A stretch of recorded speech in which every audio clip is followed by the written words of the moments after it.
I decided that I had to get back in the game.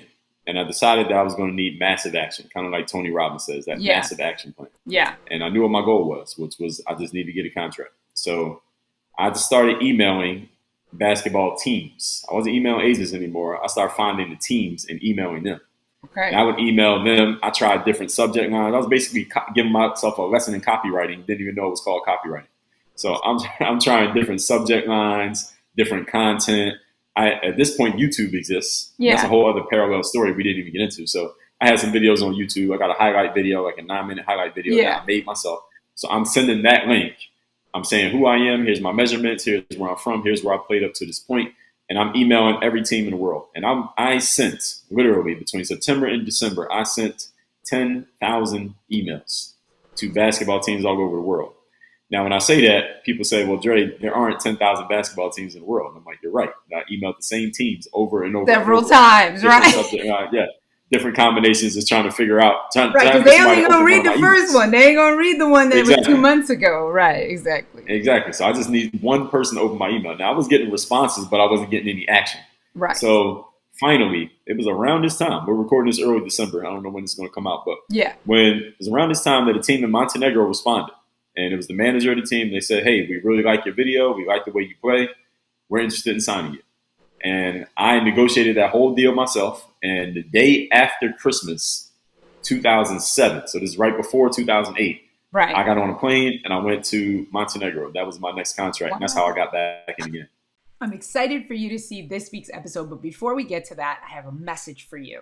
If you're a parent of an elite athlete or a coach of a high-performing team and you're looking for some help or assistance with making them more mentally resilient, perform with more confidence, be more consistent, anything like that, then this is for you.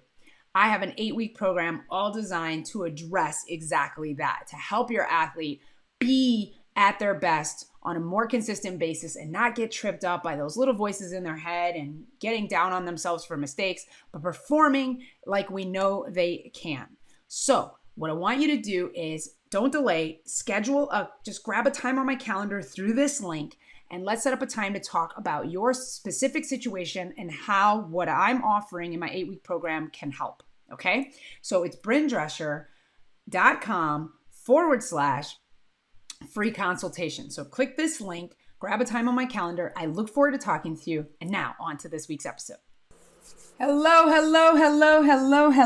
everyone. It is time for another special guest on the Mental Advantage podcast. I hope you're enjoying the solo episodes as well as the guests because my guests bring so much value and I hope you, the listener, the viewer, gets as much value out of these as I do. I'm going to be honest. So please make sure you're subscribing because you do not want to miss any of these people. This week we've got an amazing person, Dre Baldwin, with us. And I'm going to let him give you all his accolades or any titles or anything. We're going to discover Dre together, if that's fair. How you doing today, Dre? I'm doing amazing, Bryn. I'm excited to be here, excited to get into this conversation. How are you? I'm doing fantastic. I mean, it's Friday at the time that we're recording this. It'll be a Monday when this comes out. But, how do you feel about Fridays? Now, when I was in school, I'll be excited about Friday because we had the weekend coming up because I wanted to get away from the week. But now as an entrepreneur, every day is pretty much the same.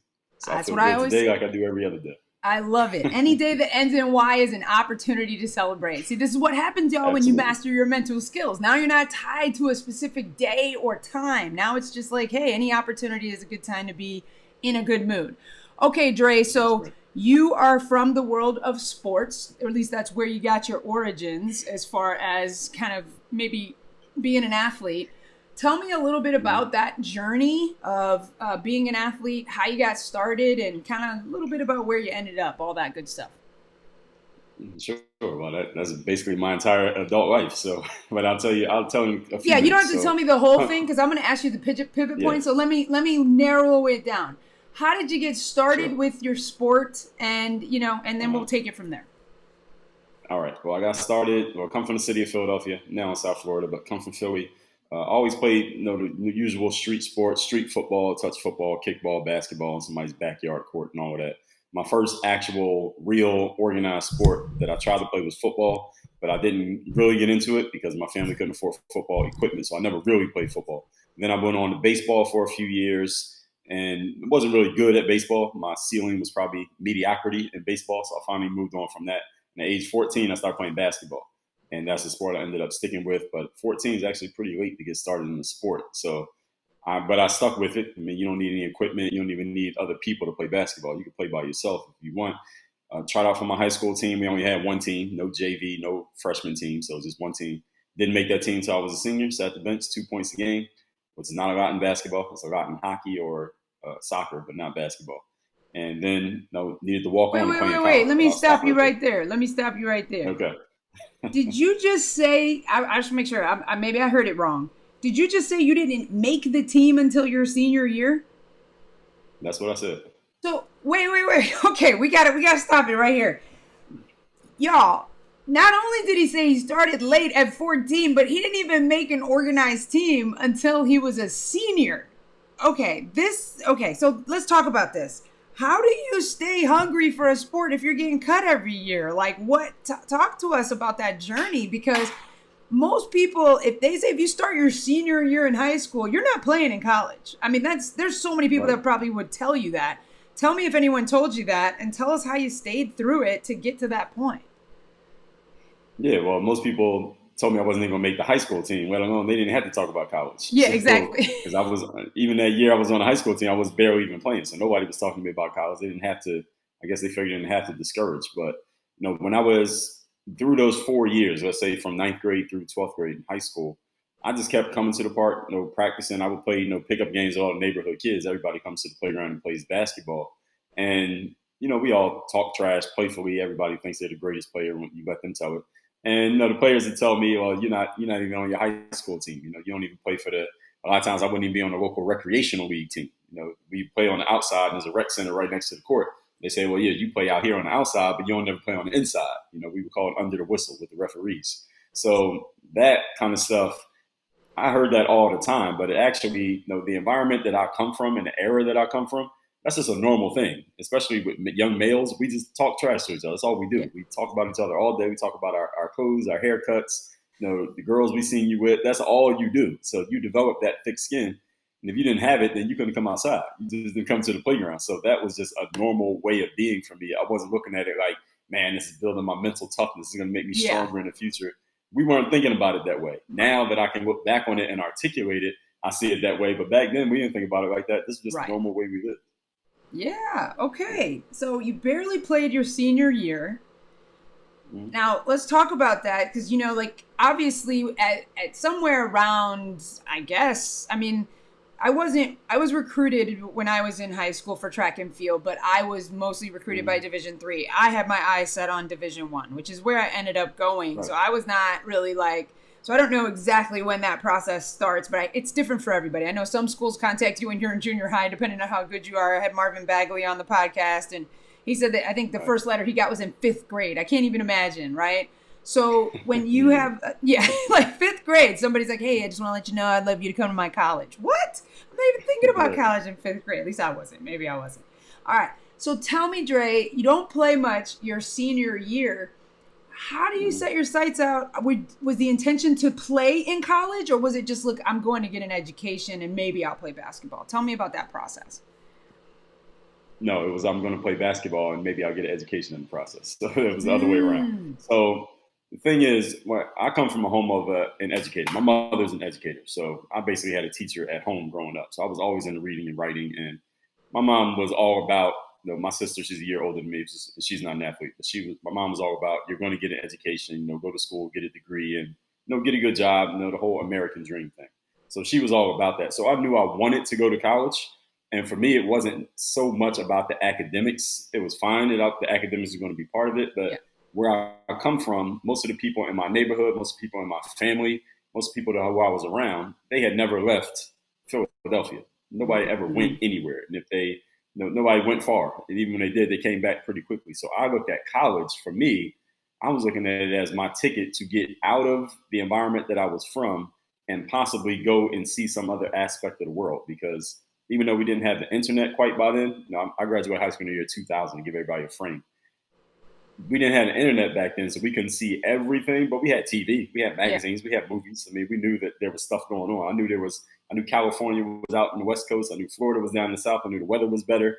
I saw the pictures. I said, all right, wherever I go to college, let me go away and let me at least see that environment. Maybe I'll meet some people. Maybe I'll get an opportunity. Maybe I'll just stay living in that town I go to school at. So I was looking at college as a way for me to go and see the world, meet other people, and explore other opportunities. At the same time, I knew I wanted to play pro sports. So even at age 16, when I wasn't even on the high school team, I knew that the thing that I wanted to do with my life was play sports. And the reason why I was able to hold on to this irrational idea that I can make it as a basketball player, because I'm not even on the team at this point, was that I knew I had started at age 14. So I was still developing. I could feel myself getting better, even though there was no tangible proof that I was getting better. Nobody on the outside could say, Dre's getting better at basketball because he did this last year, did this year. It was the exact same situation. But I could feel myself getting better. So I just had this internal belief in my own mind that I am getting better. And when I go to college, I understood that there was a concept of walking on. That you could just get to the campus and just literally walk into the gym. And if you prove that you can play, you get your opportunity. So I was just holding on to that. Regardless of what happened in high school, I knew that what I did in high school wasn't going to get me recruited anyway. So wherever I showed up, Bren, I was going to be a nobody no matter what. Wow. So I was going to be starting from zero no matter what the situation. I was literally going to be walking on to any team anyway. So what did high school even matter? By the time I graduated high school, I knew I was going to a college where most of my high school peers wouldn't be there. So I got a fresh start as far as my personal identity. I didn't have to live up to what everybody else thought of me or knew of me or what they expected of me. I walked onto this campus as a nobody. I'm just a fresh face. Yeah. I can establish myself as whoever I am, both on the court and off the court. So when I walked on the campus in college, I just came in there with my game. And if they see me as a player who can play, they don't care that I didn't play in high school. All they care about is he can play right now. Can he play? Yeah. So question, do you believe when you talk about this, like you see yourself getting better, and we know about, obviously, in the mental game world or working with athletes, this external validation can have it's a double-edged sword, right? Because when you have it, it feels good. When you take it away, it can be perilous for an identity of an athlete and that type of stuff. So when you talk about you had this clear vision at 16, or even though there was no tangible evidence, someone telling you, yeah, you're going to play in college. We see the long game for you, Dre, like all that stuff. Do you think that's a better route to go? Or, like, obviously, it's unconventional, it's rare, but do you think? I mean, obviously, there's pros and cons of because every kid that doesn't play basketball, if you currently don't have a dream of playing basketball in college at 16, it's not that it's impossible, but you kind of have to have at least the desire, I would say. But do you think? Yeah, it doesn't matter whether But I love your story because this is so unconventional, but do you think that that's better to come in like there's because like you said, there wasn't the pressure. What do you think are the benefits of this? I guess what I'm asking. The benefits of not like you not having somebody telling you like because for example, you had to develop your own level of self-confidence, whereas I call it pretty girl syndrome, right? If everyone tells me I'm great, then I kind of believe I'm great without necessarily having this internal belief in it. And so then I externalize my self-confidence, right? But if I get it from somebody, if I get it from myself, then nobody has to give it to me. And now it's like, like you said, you had nobody going, Dre, other than probably your mom or somebody like, baby, you got a dream, have a dream. Not even my mom, no. Mom just wanted me to get an education. She was like, put that dot ball down and go open a book. Just go to school. Yeah, exactly. So for me, it's a great question that you ask. And I think it's not just that element alone. It also depends on the makeup of the person. Because my makeup is I'm a competitor. I'm a fighter. So I'm the type of person, you put me in that kind of situation, I do better when I'm in that kind of that underdog situation. It's harder when you're the favorite because you walk into the room and in the gym and everybody thinks you're the best player. Now you don't have anything to fight against. Right? And everybody thinks you're good. It's actually harder in that space for me. Now I got to find something. I got to find something to light me up. I don't get lit up by people cheering for me. I get lit up by people cheering against me or ignoring me. So that's my mentality. So since nobody was thinking I was going to make it, first of all, I was kind of flying under the radar because nobody's paying attention. Like, he's not going to do anything. Forget him. Now I could do my work in private, and then when it's time for me to show, is that look that you see on people's faces when they realize, like, damn, he can actually Where'd this play. kid come from? And it's right? like, yeah, right. And look, I'll get up early 4 a.m, 365 days in a row to get that look on the face of one person one time. You know, that's my drive.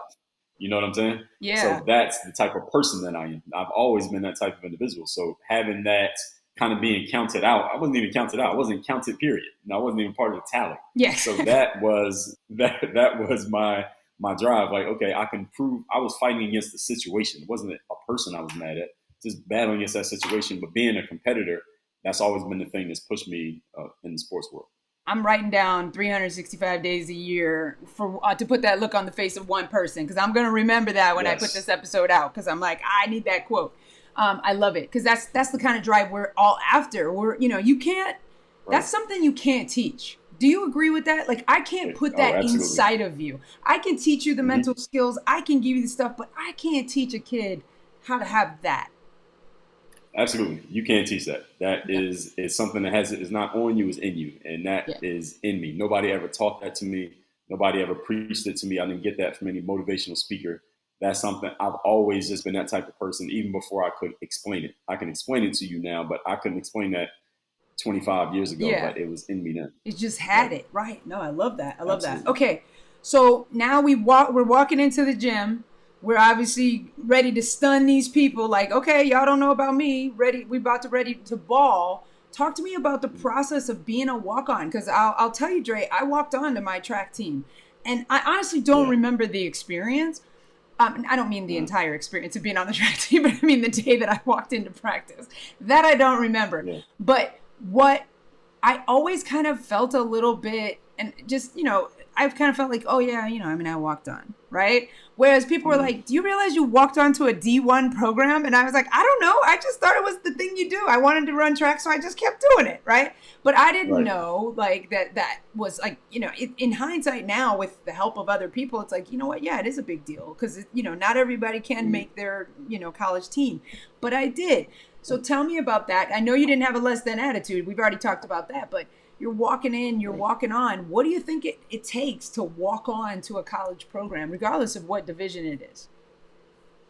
Well, the divisions, I think they do matter, because there's a big difference between what you had to do and what I had to do, even though we're playing different sports. Yeah. But the school that I went to was Penn State Abington, which is one of the 23 branches of Penn State University. Okay. Now, right now, Penn State Abington is a Division III school, but at the time, you could only play 2 years of sports at Penn State Abington. So it was a provisional Division III. You can only play 2 years. So when I walked on, first of all, I'd never even been to the Abington campus the first day of freshman orientation. I'd never been to the campus. It's right outside of Philly, but I'd never been there. And I just knew what I needed to do. I understood the concept of walking on. You just need to find the basketball gym. This is my mentality. Find the basketball gym. Find out when people go to play basketball and show up. I'm from Philly, so I know what it's like to go to a park knowing nobody. As long as you can play, you'll be accepted. So that's all the way I was looking at it. Let me just show up to the court. Just tell me when the ball players come. I'm coming, and we're gonna find out. If I can make it, I can. If I can, I can't. And that was my mentality. So, but when I got there, what was interesting is that Penn State Abington is not exactly a hotbed of basketball. This is not Kentucky. John Calipari bringing in blue chippers. So the players there. The funny thing is, the competition at my neighborhood playground was tougher than the competition at Penn State Abington my freshman year. And there weren't a whole bunch of guys with any kind of basketball ambitions there. Not even the guys on the team. They didn't even have ambitions. They were just like, hey, they just wanted to play. Right, let me play these 2 years, and then I'm going to move on with the rest of my life. None of them was thinking about overseas or playing pro or none of that. I never even talked about it with those guys, because I could tell they weren't that tight. Like, you can tell when you're playing with somebody who's serious about taking it another level, and you can tell with somebody who's doing it because this is the opportunity. How can you tell? How can you tell? So for those that are like, how do we identify that if I'm a player and I'm looking at my teammates? Because I can't tell you how many people, Dre, get frustrated by their teammates, right? Like, I'm this. Why aren't you like this? So how can I tell, so I'm not asking them to be an A player if they're really just a B or a C player? The easiest way to tell in college, for me, now that I think about it, is who's showing up to work on their game outside of the time the coaches tell you to show up to work on your game. And in basketball, there was one guy who was my teammate. He's a D2 head coach right now in basketball. He was the only guy who would show up to the gym outside of the time the coach told us to be there to actually work on his game. And he saw me doing it, And we made eye contact, and I immediately knew, he immediately knew. And we connected over that. And nobody else ever came to the gym. When the season was over, you hardly would even see these guys. The season's over, where's everybody at? Where's the basketball team? The dudes who came to the game to watch us play pickup more than the guys on the actual team. And we would get frustrated, like, yo, where are the ball players at? So we ended up, me and a couple other teammates, we would drive around to other campuses to play pickup because nobody else wanted to really put in the work outside of just, the regular team activities. And my mentality, Bryn, was always, if me and my teammates are all practicing this much during the season, how can I get ahead of them if we're all doing the same stuff? I got to do some extra that they're not doing. So that's the easiest way to tell who's showing up when it's not mandated. Man, you got that Kobe mentality. I mean, you got the Dre mentality, but like that whole thing of it's simple math, right? I just got to outwork you. I got to put in the extra effort. It's not about like, oh, who's the most talented? It's who's the hardest worker, right? It's a combination of both. Right. So and it's the edge, the mental edge that you got to get that mental knowing edge. that you did it. Exactly. Right. And most people, it's just they don't get that. Because even to me, like when I ran track, I did what the coaches told me to do. That's what I thought I was supposed to do. Right. But when you don't run or work out or do the extra efforts or even go at a level 10 at the things they do tell you to do, then, you're typically not going to be the one that's there when it's, when we're talking championship time, postseason, season games and things like that. All right, so you made the team. Obviously, you're outworking them, and now you said it's only a 2-year journey. So you're about to make the leap to somewhere else after your second year. So, what were your sights on? Because I know you said you want to play pro sports. So, how did you have like a clear plan of what was going to happen after those 2 years besides outworking the competition? I had no plan, plan whatsoever. So, even the work, as a matter of fact, because you got to remember, So my freshman year, I played my freshman year. I actually became a starter my freshman year. This is only 2001. This is summer of 2001. Freshman year is over. There's still no internet, no Instagram, no YouTube. There's no Mamba mentality. We hadn't heard of that yet. Yeah. So all I'm doing is I just know I have access to a gym. This is the first time in my life I have access to an indoor gym where I can work on my game whenever I feel like it because I'm a student on campus. There's a weight room in there. I never had access to this in my life. I'm only 19 at this point. Right. So I'm just using the gym. And when the season's over, I keep coming to the gym every day to work out. The gym is empty. I'm in the gym by myself working out, and there's random dudes who are going to be, random dudes off the band. They're playing basketball. Now I'm playing with them. Nobody else is coming in the gym. Right. I never saw my teammates again in that season. Wow. So here's what happened. The summer after my freshman year, because Penn State Abington is a commuter campus, meaning there are no dorms on campus. So you live at home. Okay. So I live 20 minutes away. So that summer, I was not taking classes. I had a job, actually. I was working at CVS, the convenience store. But whenever I didn't have to work in the mornings, I would wake up and I would drive to campus 20 minutes away, and I would work on my game because I had access to this gym. Because I'm a student. And the gym would be dead empty. So I work out every day. One day, I didn't eat breakfast before I left home. So I parked my car next to the gym, and I walked over to the cafeteria. Now, Penn State Abington campus is so small, it's like 4 buildings. Like, their high school is bigger than Penn State Abington's campus. And when I walk out of the cafeteria with my food, this random man walks up to me, starts chatting me up. Hey, what position do you play? And I'm looking at him like, who are you? How do you even know I play basketball? Turns out he was a basketball coach. Oh. He was the coach at Penn State Altoona, which is the second biggest campus in the Penn State system. Okay. It's 30 minutes away from main campus at State College. And Altoona was a full-fledged D3 at this point. So they're the second biggest sports campus in the system. So this was a step up for me. Yeah. He recruits me right there on the spot. This random guy. Now, the crazy thing is, Bryn, he was not looking for me. He wasn't in the cafeteria knowing that Dre comes through here every day. He wasn't? Okay. He was not. He was there on some other business. And later on, I asked him, wait, how'd you know to approach me in the cafeteria that day? He said, I did not know who you were, but he said, I know basketball players. So when I saw you walk by, I said to myself, he looks like the kind of player that I need on my roster next year. So let me talk to him and find out who he is. So he spoke to me, approached me. Then after our conversation, he gave me his card, right? Because I didn't have a business card or nothing. Right. When I called him, he got my information, and then he did his due diligence and found out who I was. But he didn't even know who I was. He just approached me because I looked like the kind of player he needed. And that's how I got recruited to go to Penn State Altoona. So I got lucky by showing up every day. Yeah, you say lucky, but I don't believe in that. I believe, luck is when preparation meets opportunity. You're not in that cafeteria. Absolutely. You're not up there every morning. You're not because here's what happens. And a lot of people, and this is the one thing that, Dre, that I think that a lot of mental performance coaches or people that work on the mental game mindset don't bring into, which is the energy impact. Because there's masculine and feminine energy, and the feminine energy is what brings that moment to fruition, which is you had a dream. You didn't have necessarily a specific plan. You just had a dream. And then you had a desire, which you kept taking action on. I'm going to just play basketball. I'm just going to keep doing whatever. I'm going to keep getting better. And then the universe converges upon this moment to say, okay, Dre's really proven that he is already a basketball player. Like, he's doing all the things. So I'm going to put it right in his path. That this guy walks up to him in a cafeteria and goes, yeah, I know a basketball player, but come on. I mean, you can't, I know people call that stuff luck, but that is absolute co-creation. Like, that is where, like there's a match. There's a vibrational match. That's what I believe. I mean, I'm just absolutely. Yeah, I agree with you. Yeah. I agree with you. I just call it luck because everybody understands that. Yeah, so no, you totally. Just explain might go over some people's heads. Yeah. Yes, I know. And I'm okay with it. I'm okay if it goes over their heads because I need them to start thinking this way because I'm like, this is the formula. What Dre did is the magic that we can't produce if we don't continually have the strong desire and then the action to back it up. And then all of a sudden the universe brings the goal line from 100-yard field to 30 yards. Like, now all of a sudden I only got to cover 30 yards instead of, the whole full field. Okay, so you get recruited by Altoona. So you don't go your second year at this campus. That's you do Altoona a second year. Okay. That's right. All right. So tell us about, did you finally find some competition at the next level? Yes, there was competition there, but not even exactly the way I thought it would be. So at Altoona, the players were better. The level of the players were better. Even the random guys who weren't on the team, the pickup games were better. Yeah. They were more serious. So I liked the fact that I could go in the gym any day and there would be a pickup game going and there'd be some players who at least were some form of competition. Yeah. And some of my teammates the guys were taller, players were a little bit more talented. But I was still good enough I should have probably been the leading scorer on that team, even as a sophomore.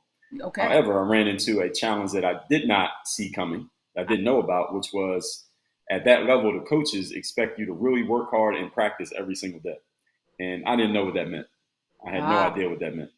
I knew what it meant to work hard by myself on my own game for my personal reasons, but I didn't know what it meant to come to practice every day and work hard doing the same drills with the same people every single day. I didn't know that. Yes. And at Abington, my freshman year, I was able to kind of get away with it because the talent gap between me and a lot of my teammates was so big that I could still be a starter without even going hard every day. Right.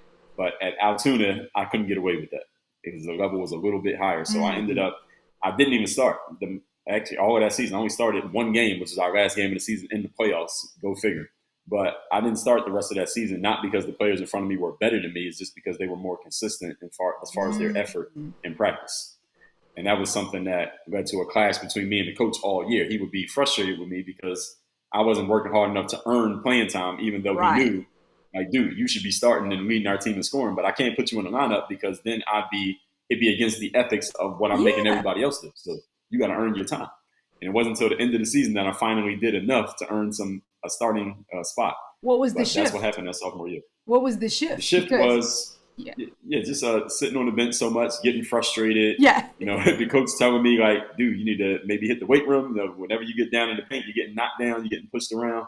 And finally, I had done enough that he finally decided to give me a shot. In our playoff game, we lost that game, but we were playing against a team that had blown us out twice. Yeah. So I guess the coach was like, all right, we're going to have any chance. So let me do something. So he put me in the lineup and actually led us in scoring that game, but they blew us out again. So they blew us out 3 times and we lost that game. But that's what happened. Got it. Yeah. So it's interesting because, this is an interesting thing to highlight because you had a work ethic, but you only knew how to do it for Dre.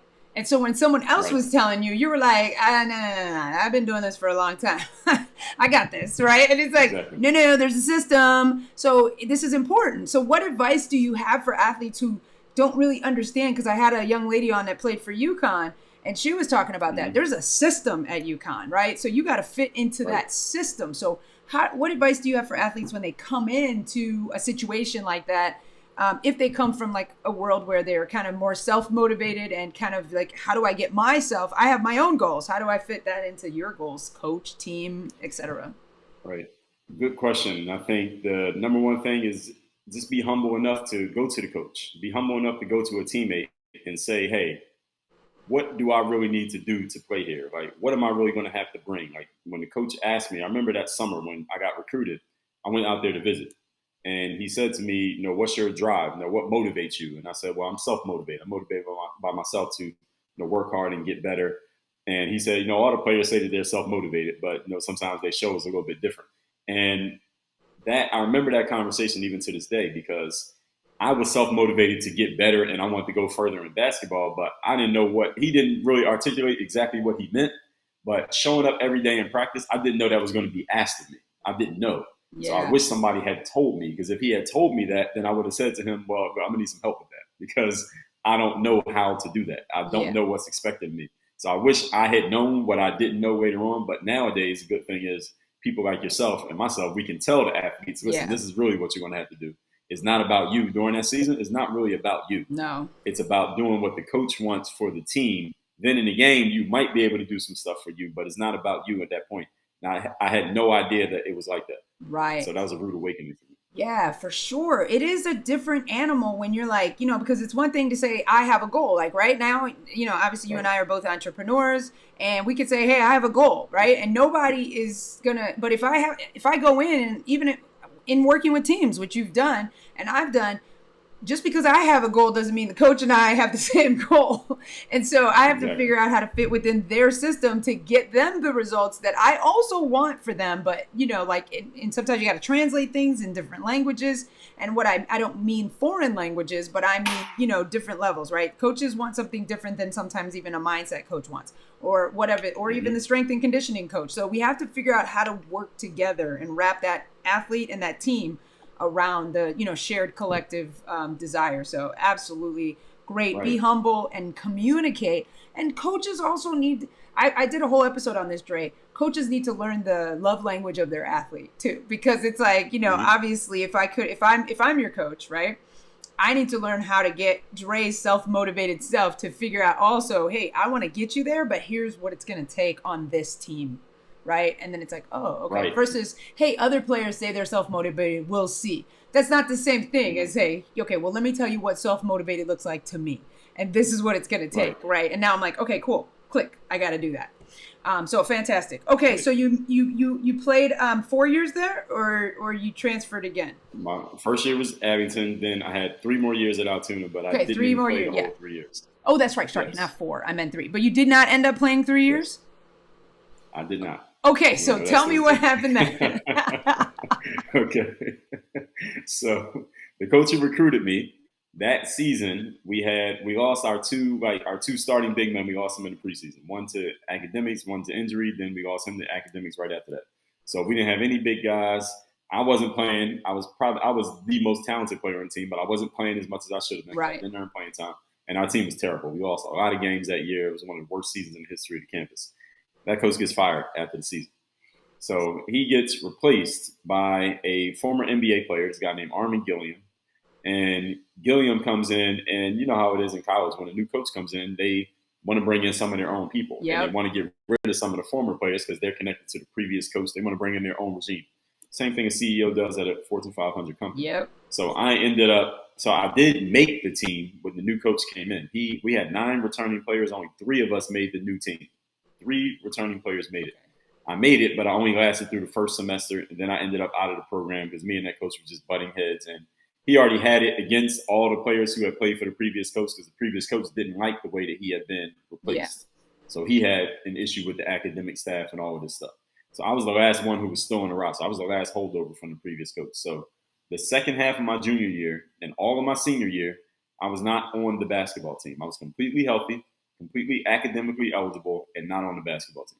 So that's how my college career ended. What? Okay, wait a minute. Now I'm okay. So you play no years in high school, really. You play 2 years in college, 2.5 years. You don't play the rest of your time, and you still end up being a pro. I'm sorry. You got to help me out with this. And I love it because I love these stories, but I know there's got to be somebody that's like, that's not possible, right? That's not possible, Dre. How does somebody do that? So tell us how. So were you still, obviously you had access to a gym, but they're using the gym during practice time. So what are you doing for those last year and a half? Because you're not on the program. Yeah, well, I still knew everybody on the basketball team. Everybody knew me as a basketball player and was still actually a little bit after that time passed, I was still actually even cool with the coach. He would even sometimes play pickup basketball at lunchtimes and stuff, and we'd be on the same team. So during that last year and a half, I just changed my focus immediately. Once I wasn't on the team anymore, and I realized I probably wasn't going to be able to transfer anything. I didn't have anything to kind of sell myself to another campus. Yeah. I just started focusing on, okay, I know what the basketball team's schedule is. I know when they practice. I know when they have games. So now I'll use the empty time to work on my game. And my next aim is the pros, because my mentality was that day I ended up out of the program, I'm thinking to myself, I'm better than these players who are still on the team. And I had that thought, but I've always had this ability to kind of look at things as objectively as I can. And I said to myself, well, Dre, if you're not you and you said that, what would you say back? And what I would say to anybody else was, all right, you can think whatever you want, but there's a basketball team on this campus and you're not on it. So how are you going to say you better than them and they're on the team? Right. So how do you prove it? For posterity's sake, I said, okay, well, the only other thing I can do is either transfer to another school, come back and beat these guys, which I didn't have the option to do, or I can go to the pro level, because pro is higher than college. Right. So let me go to the pro level and I can prove that I was right. So that was my mindset for a year and a half, was just focusing on, let me just work on my game. I know what areas I need to improve at.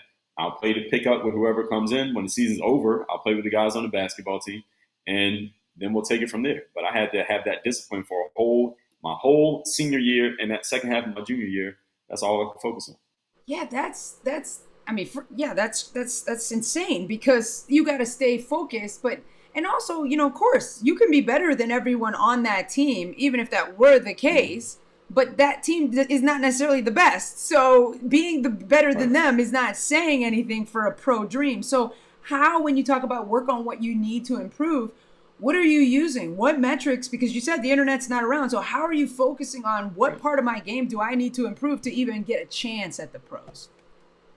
Good question. Well, I knew what I was deficient at. My main thing in college was I had the athleticism. But I'm playing at the Division III level. I'm the best athlete in the gym and on that campus. Yeah. But I had teammates who were really good.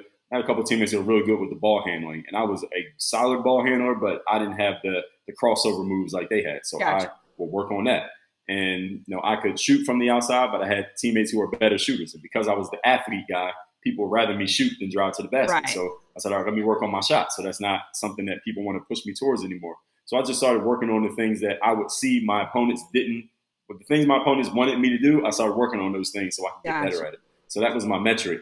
And then another thing that happened was, where Altoona is situated, we were around a bunch of other colleges. So you had Pittsburgh's only 2 hours away. You had Johnstown, which has a D2 school. You have Loretto, PA, which has St. Francis College. That's a D1. You have State College, main campus. Of course, they have a D1 school. So me and a couple of my teammates, because I told you I had a teammate who was serious about working on his game on his own as well. So me and him, he had connections. I knew some people. We would drive around to these campuses and play pickup at these other schools. And we would go to their open gyms, like just walk in as if we were students and just play pickup in those places. And when I would play against some of these D1 guys, I go against their athlete at the D1 campus and realize, okay, I'm not as athletic as I thought I was. Like this guy, he's actually an athlete. I try to dunk on him. It's not happening. So those are the things that told me, all right, here's some areas of my game that I need to improve at. I could get away with it at Abington or at Altoona playing against these guys who have no ambitions. But these players over here, these D1 guys, they all think they're going to go pro, right? Yeah. And I'm playing against them. Now I can see what I really need to work on. So that really helped, toughen me up mentally to understand. Yeah. Like, I'm not maybe as talented as I thought I was. I'm going to need to add some more to my game. So you got to get that. You got to get that humility, and sometimes that helps to get that perspective. Like, okay, I think I'm good enough to go against this D1 guy, and then it's like, okay, maybe a little bit more time with my game, right? So I love that, because a lot of people don't. It's just like you stay in your bubble. Like, hey, I'm big fish, little pond. I'm doing good. I'm better than these guys. So, like you said, if I didn't say that, so you had the wisdom. Like you said, in hindsight, because you weren't like, oh, I'm doing mental performance, I'm doing mental toughness, right? But you had the foresight to know, like, wait a minute, I gotta do some more self-evaluation check. If I'm so good, why am I not on the team? If I'm so good, why am I not all conference, Division III, whatever? Why aren't other schools? Why don't I have a chance to transfer to another school? So you had that moment of humility, and then also an ability to put yourself in gyms where you might not be the best, so that you could at least have that knowledge. But at this time, you got, other than that guy that you were kind of doing the pickup games with, and the perspective that you got from playing the other people, you didn't have a coach, you didn't have anyone that was guiding you or helping you on your journey in any way? Not at all. No. Okay, wow. You are very self-motivated, I will say.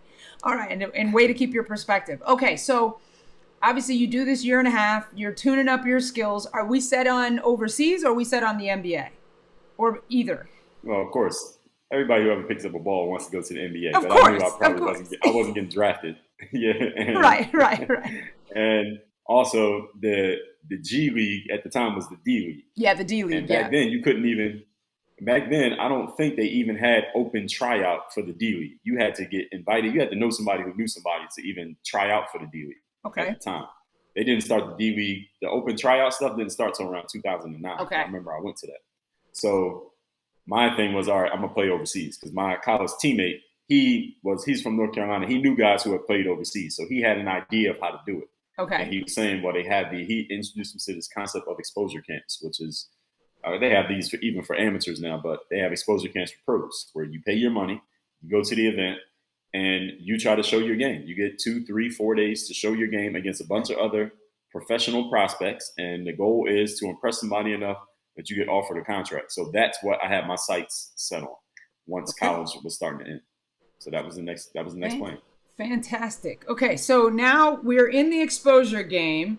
Now, obviously, you just said and I know you already have the mentality based on what you said before. You just give me a chance to show you my stuff. I'm going to prove to you that I'm worthy, and that's going to happen. Now, did you have that mindset of I am getting signed, or was it like I hope I get signed? Just being honest with yourself at that moment. Wow. Well, let me tell you how this ended up happening. Yeah. So after I graduated college in 2004, now that summer, I did not even know what exposure camp to go to. And I also didn't think my game was super sharp enough to even go, even if I did know about it. So I did not go to an exposure camp the summer after I graduated. I went back home to Philly, went back to my parents' house, and they asked me, well, what are you going to do now? I said, well, I want to play basketball, but I didn't have any prospects. So they're like, well, you got to do something. So I worked at Foot Locker as an assistant manager. I worked at a gym called Valley Total Fitness on memberships. Did that for an entire year, still living in my parents' house. In the summer of 2005, 1 year removed from graduation, I saved up my money, $250 in cash, and me and a couple of my college teammates who had also graduated, we drove from Philly to Orlando. That's a 19-hour drive to go to an exposure camp. And again, $250 in cash I paid at the door. I didn't have a credit card or a bank account, so they got me paying cash. And this is a 2-day event. You get 2 days. It was 200 players in the gym. The stands are full of agents, scouts, coaches from around the world. They're looking for talent. 200 guys who all want to get a contract. Yeah. And you had 2 days. And that was the event that I went to. So getting there, my mentality was I knew that this was my shot. Yeah. I knew this was my chance because I had to save $250 just to go to this camp. And it's not like I could go to every camp, if you know what I'm saying. And I remember the very first game of this camp, because you play 2 games on Saturday, 2 on Sunday, and it's over. So I didn't start the first game because, they'll put like 5 guys in, then they'll put 5 more in. That's how it is. Nobody knows anybody. Right. So I get in the game, and I'm on the court for like 2 minutes, and everybody's playing really aggressively because nobody's passing the ball, nobody's setting screens. Everybody's just going for self because they're all trying to impress. And I didn't do anything the first 2 minutes up and down the court. A timeout gets called. So the coach that we have, our coach that they in there, he's talking to us during the timeout, and I'm not listening to anything he's saying. I'm just thinking to myself, like, Dre, you just spent your last $250 to come here. You negotiated with your boss at Valley just to get the weekend off. If you don't do something at this event, who knows if you get another chance in your career? Like, so if you're here, do something. Even if you mess up, do something. So I said, all right, next time I get the ball, I'm going to do something. So we get back on the court. Next time I get the ball, I'm just thinking in an aggressive move. So I make a move, drive to the hole, and almost dunk on this guy. The ball goes in the basket. I didn't dunk it, but the ball goes in the basket. I get a little bit of ooh from the crowd, and that got me going. And I start feeling good, and I played really well during that camp. I had a bunch of dunks, so people remembered that, and I stood out there. And I got a really good scouting report over those 2 days. I got the footage from that event. And that was my golden ticket to getting into pro basketball. But I did not get signed right there at that event. But I went back home, but I had a scouting report and I had the footage. I did not. So as you're going home, I mean, what's the feeling? Am I satisfied because I know I gave my all and I've got a scouting report, or am I a little disappointed that, kind of, was there ever a doubt, in other words, or disappointment or fear, like this is it? There was no doubt at this point because I understood the process and I understood what I had to do. Even though I didn't know it, I had a pretty good idea. I knew that for me to play overseas, I needed to connect with someone who had connections overseas because I had never, again, I'm from Philly. I went to school at Penn State. I just drove to Orlando. I hadn't been anywhere. I didn't know anybody overseas. Right. So my idea was, let me get this scouting report because I knew what this event did. They would give everybody a scouting report. They would put it on their website like 3 weeks after the event. Gotcha. And then everybody got their footage. So since I knew I had all those dunks and all those highlights, and I knew I had played well, I knew when that scouting report came out in a couple of weeks, I would have some collateral, a third party saying that Dre Baldwin was a good player. Gotcha. So I needed somebody else saying that I was good. Gotcha. And I needed proof. So now I have footage. So I need to wait another 3 weeks for the video. So I go back home. I'm thinking to myself, okay, I did what I need to do at this camp. Now I just need the proof. Let me get that scouting report. Let me get that footage. When I get that, I knew what my next step was, Brent. So this is what I did next. Once I got that scouting report and that footage, I went on Google and I looked up basketball agents. And I literally cold called every basketball agent I could find in America. And I told them who I am. Here's what I have. I have some collateral. I have some footage. Let me send you a link to the scouting report so you can see that I'm not just telling you I'm good. Here's somebody else telling you that I'm good. And I called about 60 basketball agents. One agent was interested in signing me. He's the agent who actually got me my first contract. That was in Kaunas, Lithuania in August of 2005. That's how I got on. See, this is just like absolutely amazing to me because most people are not this hungry for their dream. When it's handed to you on a platter, like, and not to say that they don't earn it because they're talented and they're good. And you got, people recruited since their 5th grade and 6th grade and, high school. Right. But you were so determined that even a year off, most people would say if you don't play, I'm sure you were playing basketball, but if you don't go straight from college to the pros, it ain't happening. A year off? Who does that? Like where you disappeared into oblivion. No one's thinking about you, Dre. And then you're like, no, you had you're like, I got to get the money. So even the year off was still focused even though it wasn't a plan, it was still part of the journey because it was like, well, I just got to get the money so that I can then pay for the thing. And then I'm going to do whatever. It's phenomenal. Right. And then you're calling agents like, hey, just want to let you know I exist. Just want to let you know. And then it only takes one yes, right? And this is so important for everybody listening. It only takes one yes. And that's the difference. It's fantastic. Okay. So what happens after he signs you? He got you your first contract. Where do you go for overseas? I was in Kaunas, Lithuania. That's the first place that I played. I was there for a couple months only. End up back home in the USA. I got a job at a supermarket, working overnight at a supermarket, believe it or not. And this was probably the lowest point of my career at that point. Because it's one thing when you're not playing, but you never played before. It's another thing to taste it and then go back. So when I got back home and I'm working overnight at the supermarket, stocking the shelves. So anybody ever been to a grocery store, like all that stuff that gets bought during the day, somebody has to replenish that at night. That's what I was doing. It's a very lonely job. I'm looking around at the people working there. I'm like, okay, I don't want to become them. All right, they were all most of them twice my age, and I'm like, all right, I need to get out of here ASAP. So my agent, I only worked there for about a week.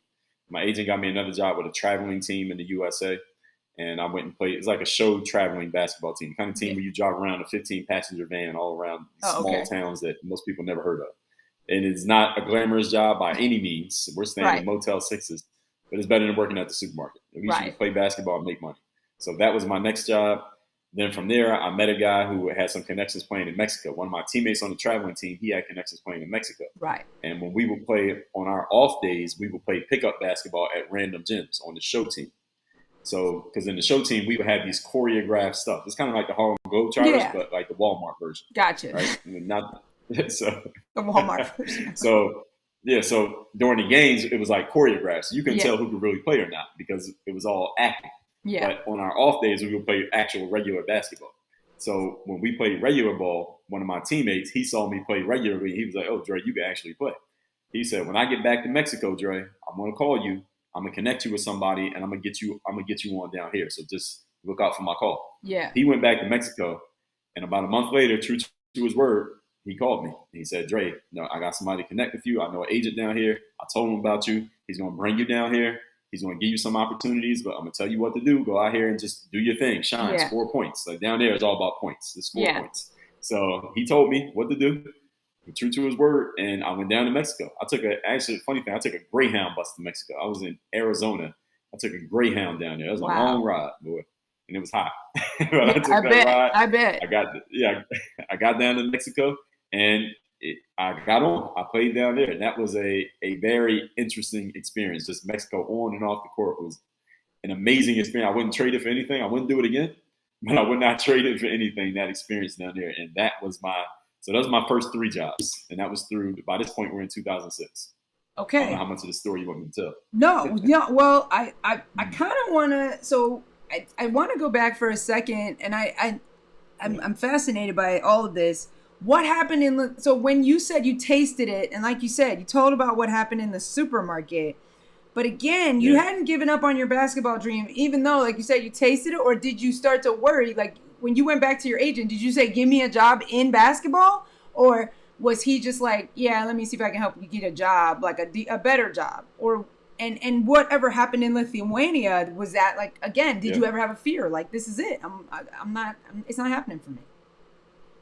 So in Lithuania, I remember when I first got there and practicing with the team a couple of times, they put me at point guard position. I had never played up to that point in my life. And that was funny because I kind of had to improvise and show I could play, but my athleticism, my skill set showed through, and I could tell the players were impressed by my ability. But they had like 3 or 4 of us Americans there at the same time that I got there, and they decided that they didn't want to keep any Americans on the team that season. So they ended up jettisoning all the Americans. They kept all the local guys, but they didn't keep any of the Americans. Wow.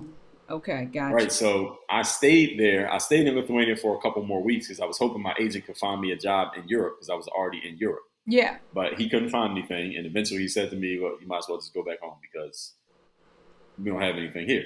So I go back home to the USA and look for just a regular job. My agent's job was just find me a basketball job. Yeah. And he said, well, just sit tight. And anyone who's played a sport professionally, that when you have an agent, you talk to them once a week. They say, hey, just keep your head up, stay positive, keep positive expectations, just keep working out, stay in shape. When the call comes, be ready. But that's all they can tell you. They can't do anything else. You just got to wait. You got to hurry up and wait. So I got back home and I went and got a job at this supermarket. I needed something that I could make some money, but I could get out of it easily. Gotcha. That was my mentality because the call is going to come. That was my mentality. The call is going to come. Okay. So that call came and he just found me that job because that was the first thing open. He was like, let me get you just playing basketball. Gotcha. He knew what I was doing. He's like, let me just get you playing basketball and let's just see where it goes. So he got me this traveling team gig. And then I went to Mexico. I got the Mexico gig on my own. This was just through my own personal networking. And by the time I came back home from Mexico, that agent had quit the pro basketball business because he said it was such a shady business that he didn't want to be in it anymore. Because his background was being a lawyer. He said, this industry is so shady, I don't want to be in it anymore. I'm done being an agent, Dre, so I'm out. You have to find yourself another agent. So I was agentless by that point.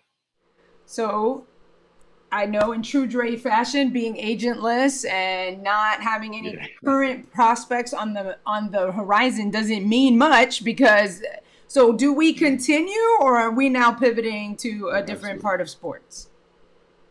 No, we continue. Of course we do. So of course we do because that's the Dre story. Yeah. That's the Dre way.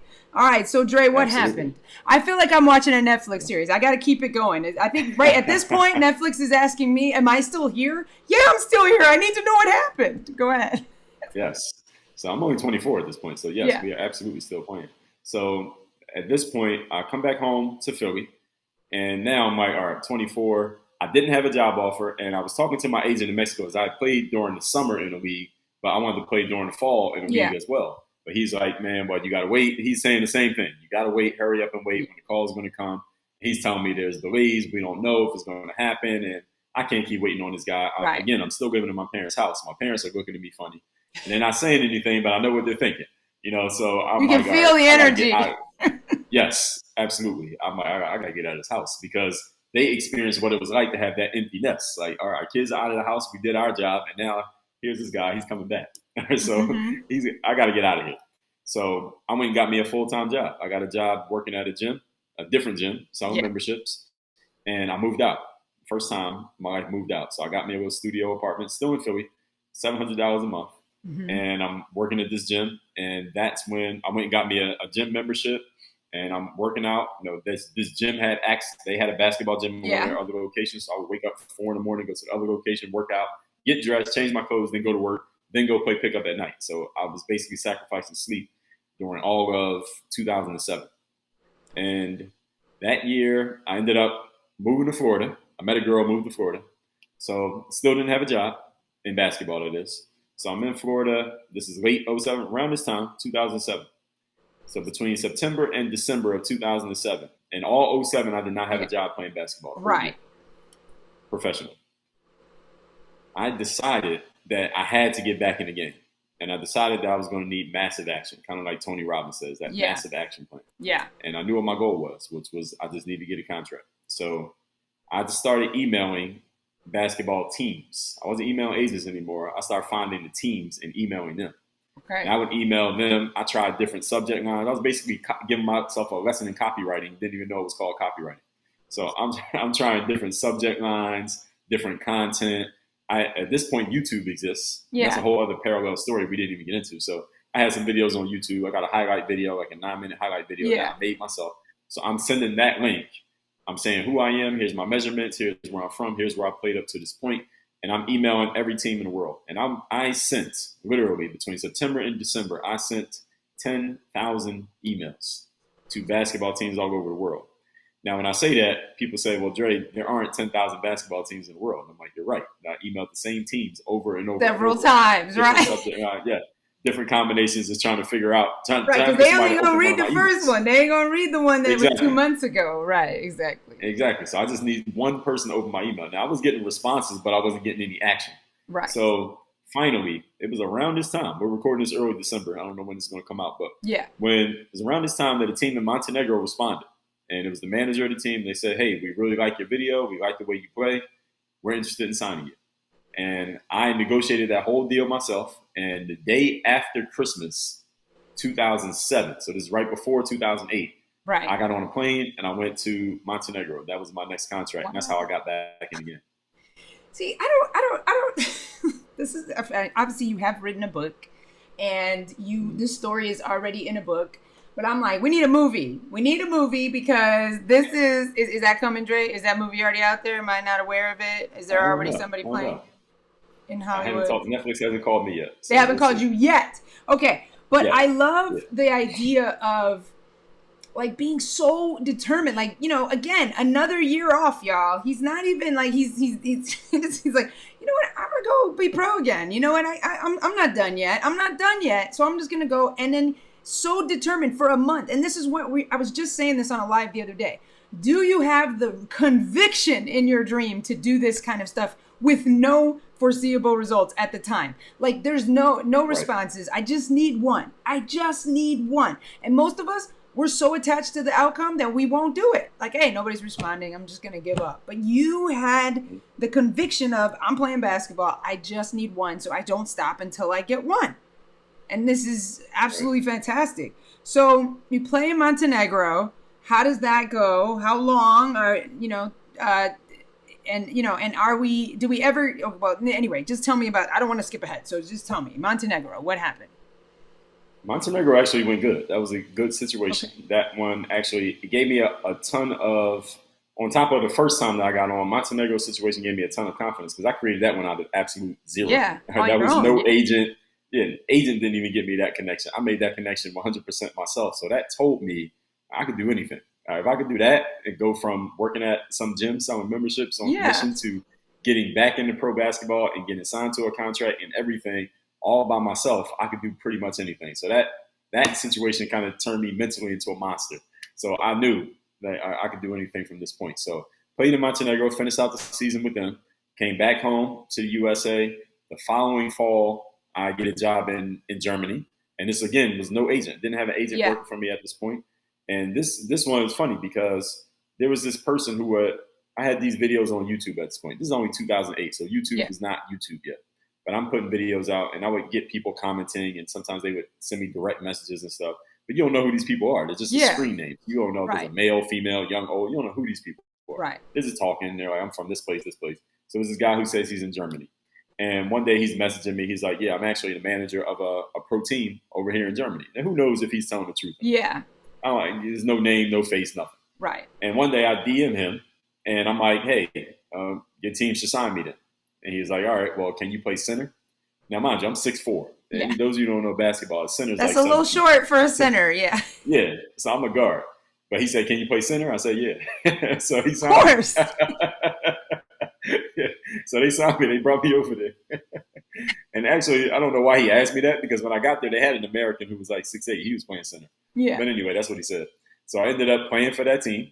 And what's funny is, if anybody ever seen any of my videos on YouTube where that little voice says DreAllDay.com, that voice was the man. That guy was the manager, the YouTuber who was messaging me. He was the manager of that team. That little voice was his daughter, who's 11 years old.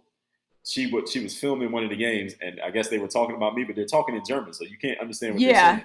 So I'm watching the film, and I'm just listening to this. It just sounds like mumbo jumbo because I don't speak German. But then you just hear that voice come on, DreAllDay.com. I cut that out, and I start using it on my videos. I've been using it for the last 12 years. But anyway, that's how I got on in Germany. And then I played out the rest of the year in Germany. Nice. So that was the next 2 jobs. So how long does the pro ascension happen? Like, do you ever, when is there a point where you're like, okay, you're having all these amazing moments and you're creating your own thing. So 2 questions. Do you get an agent again? Or are you just like, now I can do it by myself. I don't need these agents. And how much longer do you want to do this? Because it sounds like they're 1-year contracts. So at what point do you want to kind of get tired of like all the effort that goes through, even though, you obviously have a passion for the game, but do you ever get like exhausted, all that? I wasn't getting exhausted with it because that was the way to play basketball and make money at the time. There was no YouTubing just yet. YouTubing didn't become a thing until maybe 2015-ish for basketball.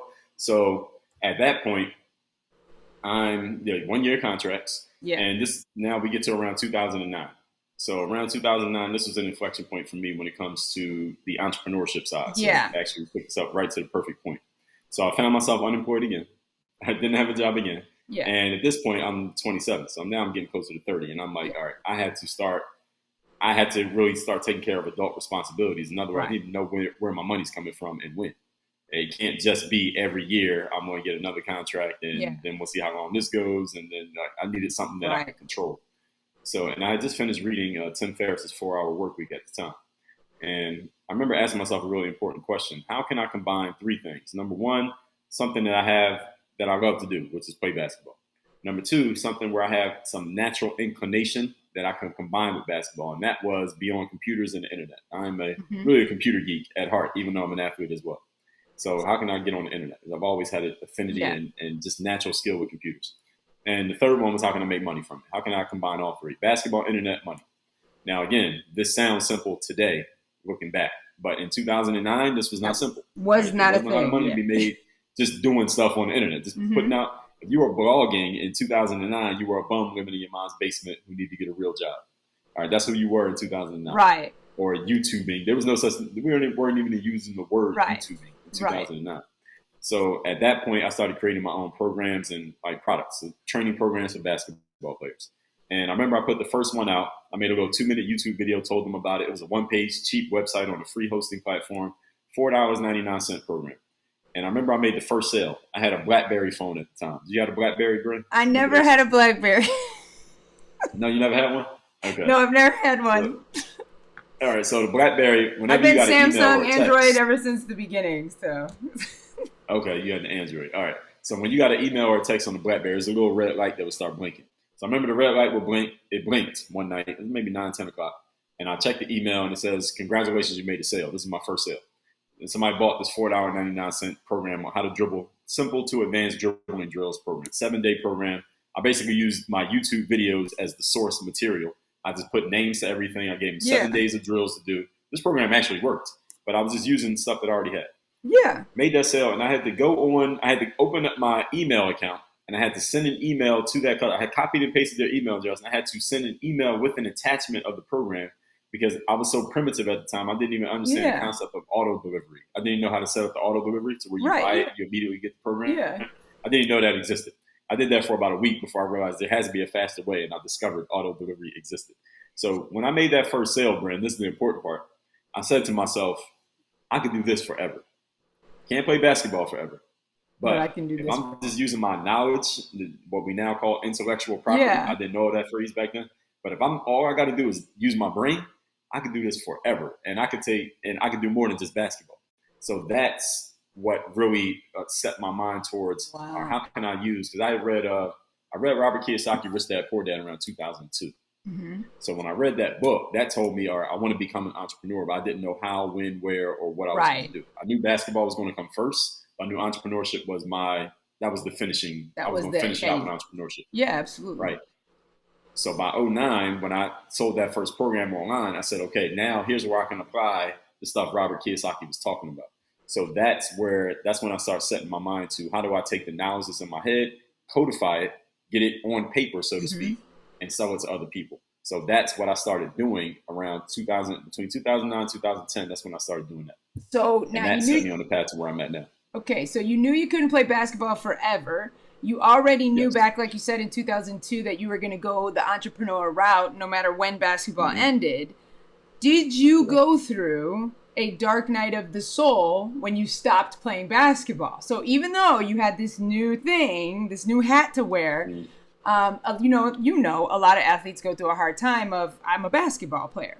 Now, I venture to say you may not have, because you, even though you are a basketball player, you weren't really since 2 and 5 and 10, like some people. So maybe it was easier, but you tell me, did you go through that? I'd say you're very perceptive. You're correct. I did not. Yeah. Because there was never a point in my life when somebody looked at me and said, oh, all you got to do is play basketball and everything's going to work out. Right? That never happened. For me, it was, okay, basketball is probably not going to work out. Basketball might not work out. Okay, basketball is working right now, but it might not be working next month. So what else do you bring to the table, Dre?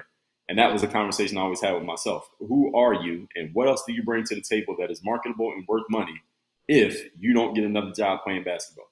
So I always had that in the back of my head. And this is why I'm grateful that I had educator as a parent. I'm grateful that I read Robert Kiyosaki. I introduced to concept of entrepreneurship, my sophomore year of college. Even though I have a business degree from Penn State, they never taught me any of that.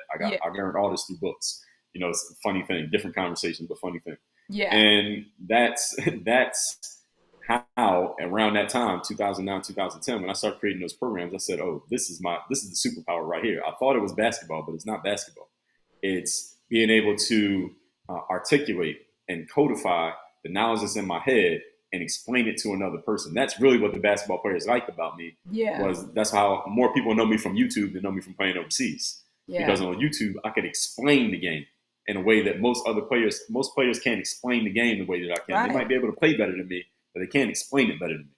And that's my superpower. And that's really what I leverage to this very day. Whether it's audio, written, or video, I'm always breaking things down for people. And that's what people like about me. Man, okay.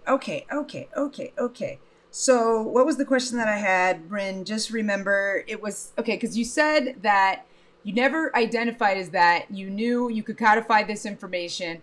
And it was one question I wanted to ask before I went forward. Oh, how do you think that we can help athletes?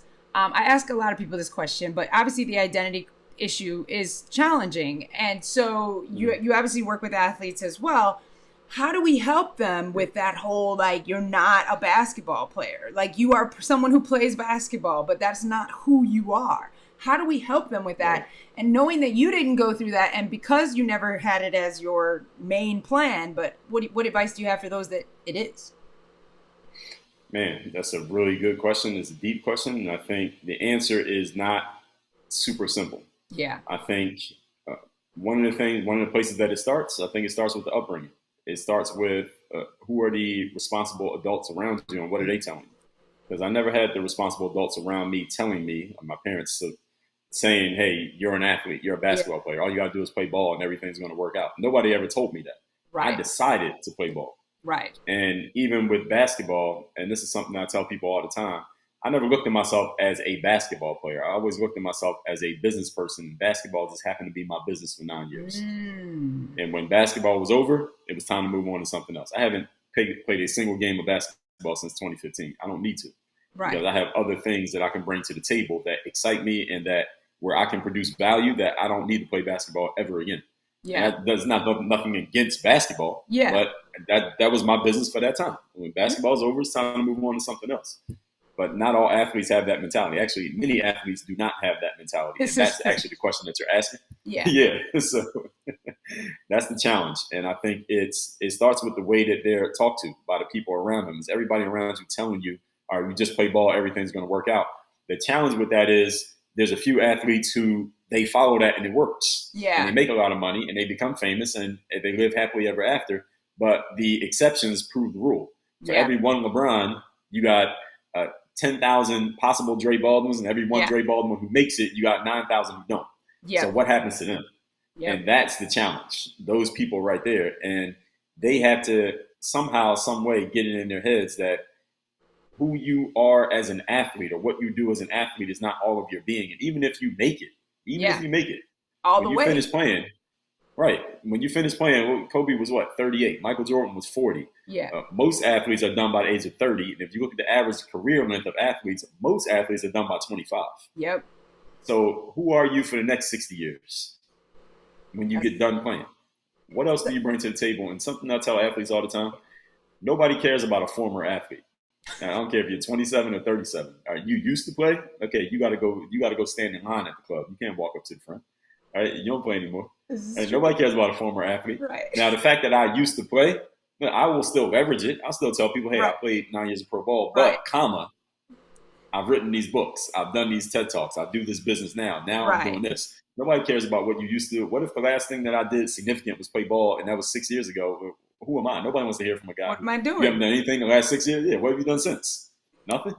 Nobody wants to hear that. So I always had that in my mind from the very beginning. But again, it was kind of a blessing in disguise that I was a D3 player, unrecruited, unheralded, that I had to think about, or what else will I do if this doesn't work?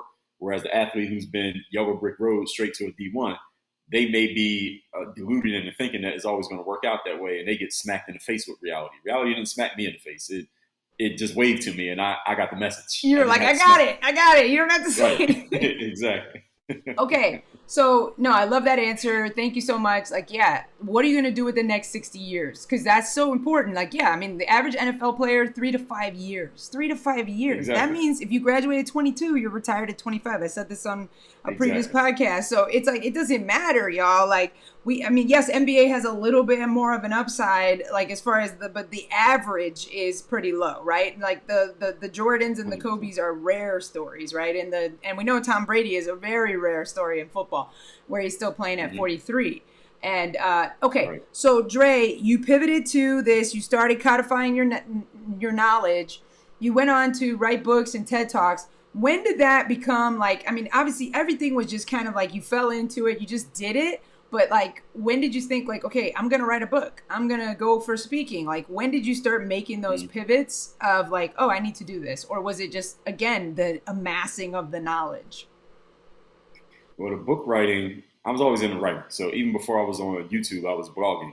But that blogging I didn't get known for blogging. Yeah. I was blogging first. It was the first thing I did online.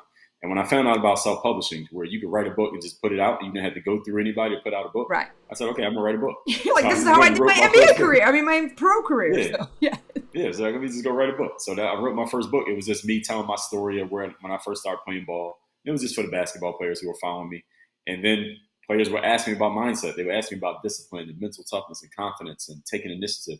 So I wrote books about each one of those subjects. So basically, the content that I make and the books that I write and the products that I create, all they are answers to the questions that I get asked. I basically take the FAQs, frequently asked questions that I get, and I make content and products answering those questions so I don't have to keep answering them over and over again. That's all I do.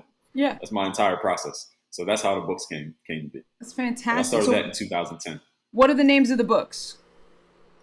Well, I've written 29 books. So Only 29? I don't know if I can name one. Only 29? Only 29. Okay. Yeah, so tell me the name of the first book then. Tell me the name of the first book. the first one that wasn't just for the basketball players, like the one that was kind of like you said, it was your story, but maybe tell me, okay, I know you've written 29 and maybe this is biased like babies, but which one's your favorite? Or like which one did you put your most you in? Tell me that one. Probably my book, Work on Your Game, because that's where I told that's where I told the story is but it's not a memoir. It's me using my story as a guide for explaining my entire framework. So the Work on Your Game book goes over the entire Work on Your Game framework, and I just use things that happened in my life to explain why this is the point. I love that. And I see the book in the background there. So Work on the Game. Y'all see it. Y'all see it. Yeah. It's the opposite. I know. It's frustrating. It's that whole mirror effect. I'd be like, yeah, you see the little cat back there? Because, it's like, no, it's there. Right there. There he is. Right over my shoulder. So, yes. Okay. Yes. So, fantastic. You've written books. You've done TED Talks. So, when it comes to building confidence, okay?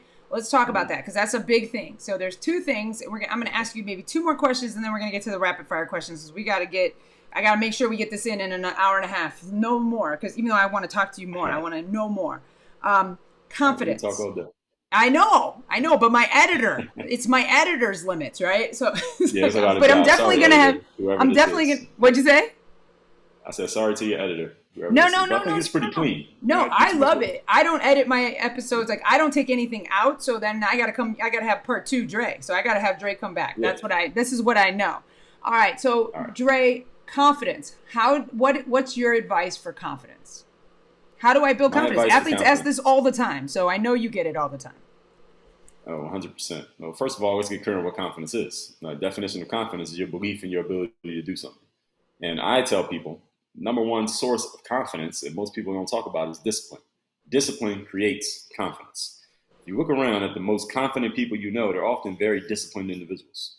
And the most disciplined people you know are usually very confident. And it's because the discipline of showing up every single day to do the work creates that confidence, your belief in your ability to do something. Now, some people will say, okay, Dre, logically, I get that. But what if I don't really have the confidence? I haven't done the thing yet. How do I get confidence? Right. And what I tell people is, you can borrow your confidence from another person. And we also have to understand the process of achievement in life. It's be, do, have in that order. You must be the person first, then you do the thing, then you have the result. Mm-hmm. A lot of people want to do the thing, get the result, and then they'll decide, then they'll become who they are. Right, exactly. Yeah. Right. And it doesn't work.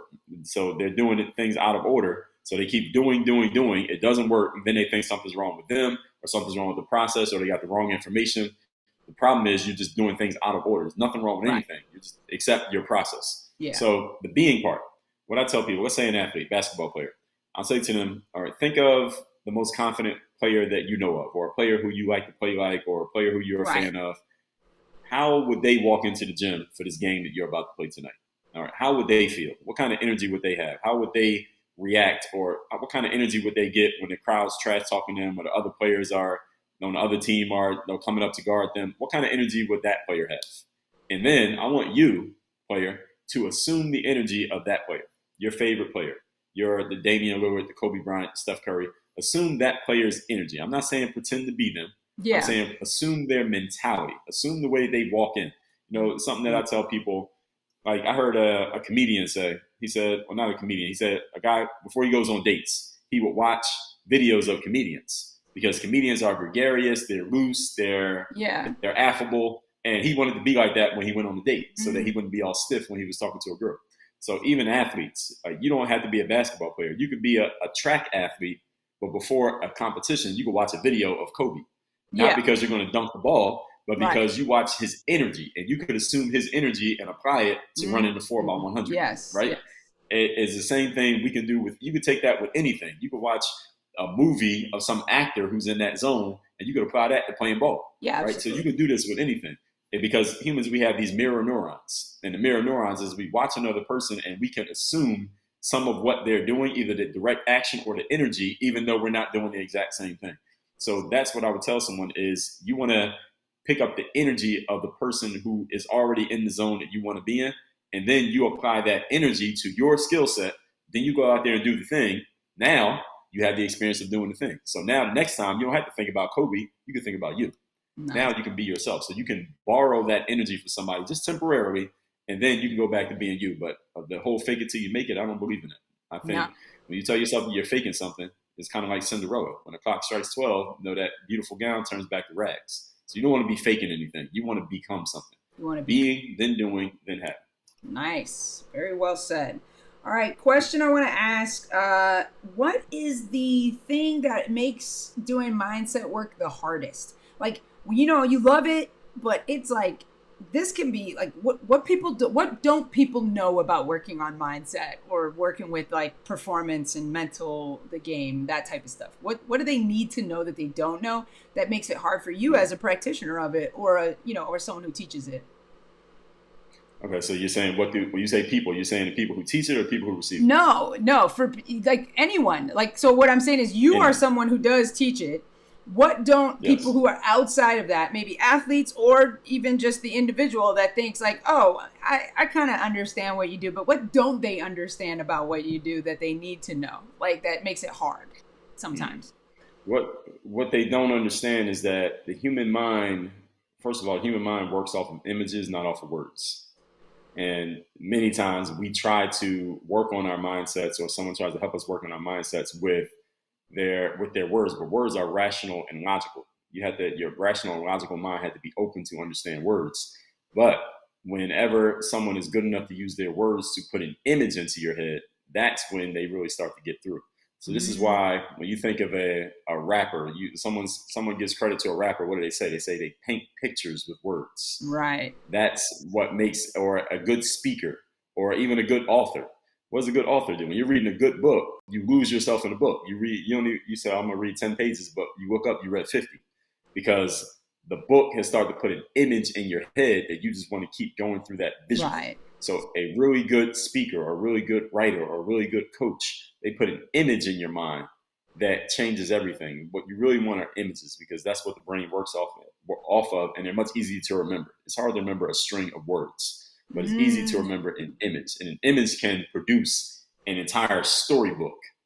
But a string of words, to remember that is very hard. And it requires a lot of rational thinking, but most people, that's a struggle for most people. So the number one thing that I think people need to remember about mindset coaching is that it's about images and not about words. Oh, I love that. Even though we're using our words. That's great, because I think a lot of people don't understand that, right? They think they could just talk you into the game, like, or you even say think the game, right? People say like just think, but then like thinking your way out of an overthinking problem is not the solution. So It's like I've got. Last thing you want to be doing is thinking. Yes, exactly. Okay, so obviously I have to have you back, but I have one more question that I ask you before we get to the rapid fire questions, which is, what is Dre's mental advantage? I think we heard it throughout, but if you had to succinctly say my mental advantage is, what would you say?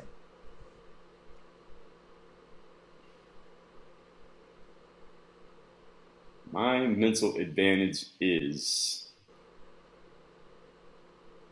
I don't know when to quit. I don't know when to give up. I don't know when to stop. And I will, actually, let me say that more succinctly. It's something that I said earlier. I think the one that you wrote down.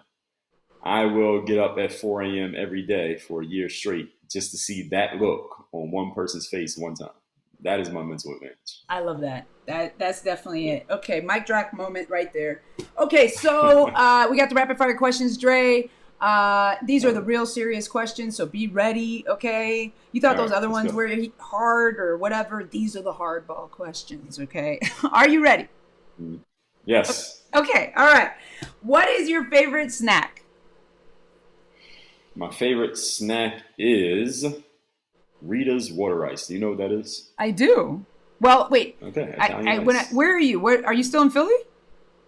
I'm in Miami now. You're in Miami now. Okay.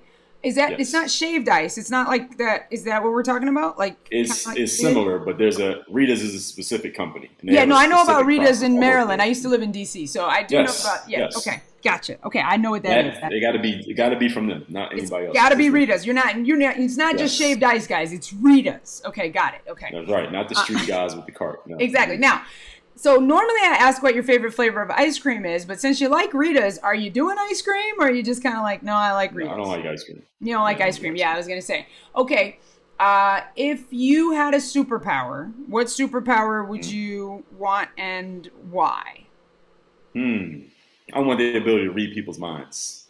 Now, That's the I double-edged always sword. think that's crazy for anyone to want. Now, I know you work on the mental game, but even as someone who works on the mental game, I don't know if I want to read people's minds because I know what goes on up here. So why would you want to read people's minds? Because then I would want to see how what I'm observing and what is actually going on in their head. I want to see how much it matches. How much I think it matches a lot.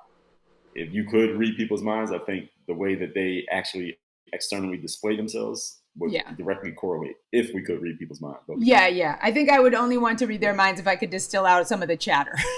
Some of the chatter. Yes. Like, it's too much. It's too much. I can't take it. Okay.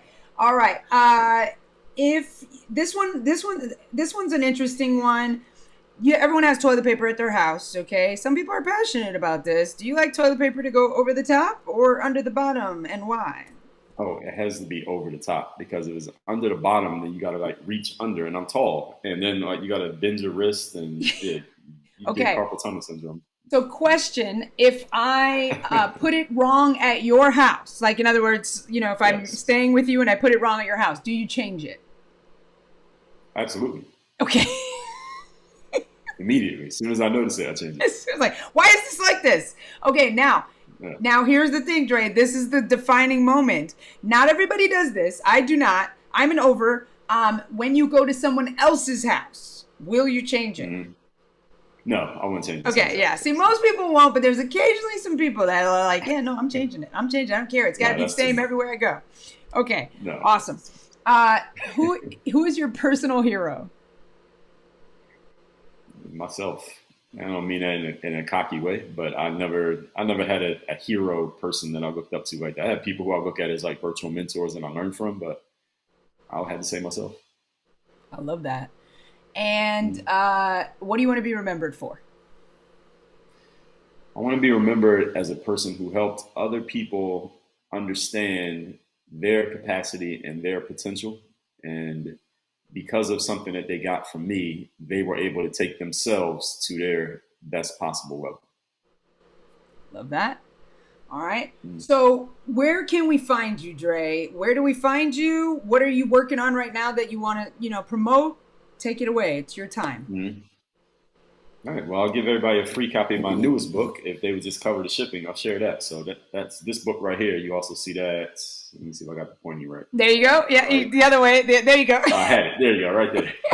This is my newest book. It's called The Third Day, The Decision That Separates the Pros from the Amateurs. So this book is all about showing up when you least feel like it. In those moments when you're not excited about the job anymore, the novelty is worn off, the newness of the situation has worn off, and you still have to show up and do the job. Kind of like one of those dog days practices in the middle of the season, kind of like you're working on some long project and you're right in the middle of it. It's not close enough to the beginning to be new. It's not close enough to the end to be exciting, but you got to show up and do that job. And any of you who's a parent, there are some days you don't really feel like dealing with those kids, but you have to do it. And when you're running a business, there are going to be days where it's not so exciting. There are days when it's great, but there are days when it's not. So the third day is any situation in life when that newness is gone, you have to show up and do the job. You don't quite feel like it, but this is what the pros do. And what makes a pro is not their talent, is not their potential or resources. It is what they do on a consistent basis, not just what they do when the pressure is on or their peak moments, is what they do all the time. And Aristotle said, you are what you continually do. The third day is all about that decision. It's not about the moment.